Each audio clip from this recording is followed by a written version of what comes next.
नमस्कार दोस्तों, आज हम बात करेंगे एक ऐसी किताब के बारे में जिसने मानसिकता और सोचने के तरीके पर एक नया दृष्टिकोण प्रस्तुत किया है।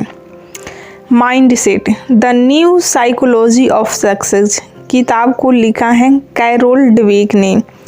इस किताब में बताया गया है कि कैसे हमारी सोच और मानसिकता हमारी सफलता और असफलता को निर्धारित करती हैं। तो चलिए शुरू करते हैं इस यात्रा को और जानते हैं कि क्या फिक्स्ड माइंडसेट और ग्रोथ माइंडसेट के बीच अंतर क्या है। अध्याय 1 है फिक्स्ड माइंडसेट और ग्रोथ माइंडसेट का परिचय। इस अध्याय में कैरोल डवेक हमें बताती हैं कि मानव मस्तिष्क दो प्रमुख मानसिकताओं में बांटा जा सकता है। पहला फिक्स्ड माइंडसेट और दूसरा ग्रोथ माइंडसेट। फिक्स्ड माइंडसेट वह मानसिकता है जिसमें व्यक्ति मानता है कि उसकी क्षमताएं स्थिर हैं और वह किसी भी प्रयास से अपनी सीमाओं को पार नहीं कर सकता। दूसरी तरफ ग्रोथ माइंडसेट वह मानसिकता है जिसमें व्यक्ति मानता है कि उसकी क्षमताएं मेहनत और लगन से बढ़ सकती हैं। उदाहरण, अगर आपको लगता है कि आप गणित नहीं समझ सकते तो आप फिक्स्ड माइंडसेट में हैं, लेकिन अगर आप विश्वास रखते हैं कि अभ्यास से आप इसे सीख सकते हैं तो आप ग्रोथ माइंडसेट में हैं। अब सोचिए किस मानसिकता को अपनाना आपके लिए बेहतर होगा। अध्याय 2 है सफलता के पीछे का रहस्य। यह अध्याय हमें सिखाता है कि असल सफलता सिर्फ प्रतिभा पर निर्भर नहीं करती, बल्कि आपकी मानसिकता और संघर्ष करने की क्षमता पर भी निर्भर करती हैं। कई बार हम असफल होते हैं और मान लेते हैं कि हम इसके लिए सक्षम नहीं हैं, लेकिन ग्रोथ माइंडसेट हमें यह सिखाता है कि असफलता सिर्फ एक सीखने का अवसर है। अगर आप किसी चीज़ में असफल होते हैं तो इसका मतलब यह नहीं है कि आप उसमें अच्छे नहीं हैं। इसका मतलब यह है कि आप और मेहनत कर सकते हैं और सीख सकते हैं। अध्याय 3 है बच्चों और शिक्षा पर प्रभाव। अध्याय 3 में डवेक ने बच्चों पर ग्रोथ माइंडसेट के प्रभाव को समझाया है। जब बच्चों को यह बताया जाता है कि वे अपनी मेहनत और प्रयास से किसी भी चीज़ में सुधार कर सकते हैं तो उनका आत्मविश्वास और प्रदर्शन दोनों बढ़ते हैं। इसके विपरीत अगर बच्चों को यह बताया जाता है कि वे अपनी प्राकृतिक प्रतिभा के कारण ही सफल होंगे तो वे चुनौतियों से भागने लगते हैं। यही कारण है कि शिक्षा प्रणाली में ग्रोथ माइंडसेट को बढ़ावा देना महत्वपूर्ण है। अध्याय 4 खेल और प्रतिस्पर्धा में मानसिकता का महत्व। इस अध्याय में डवेक ने खेल और प्रतिस्पर्धा के संदर्भ में मानसिकता को समझाया है।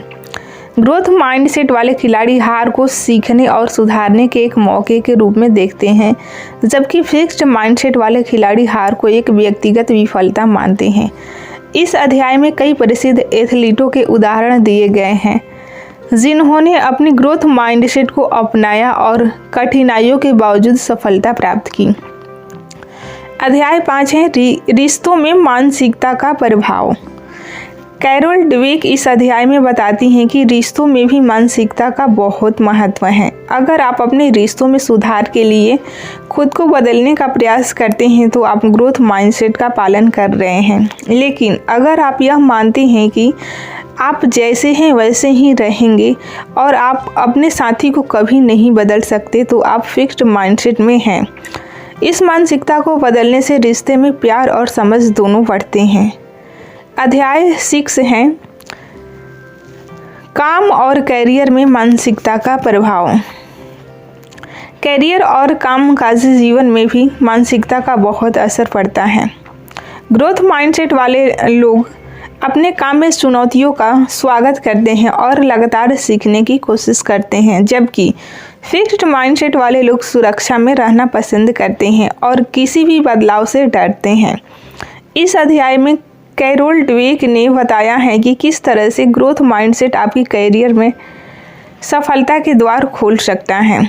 अध्याय 7 है मानसिकता को बदलने के उपाय।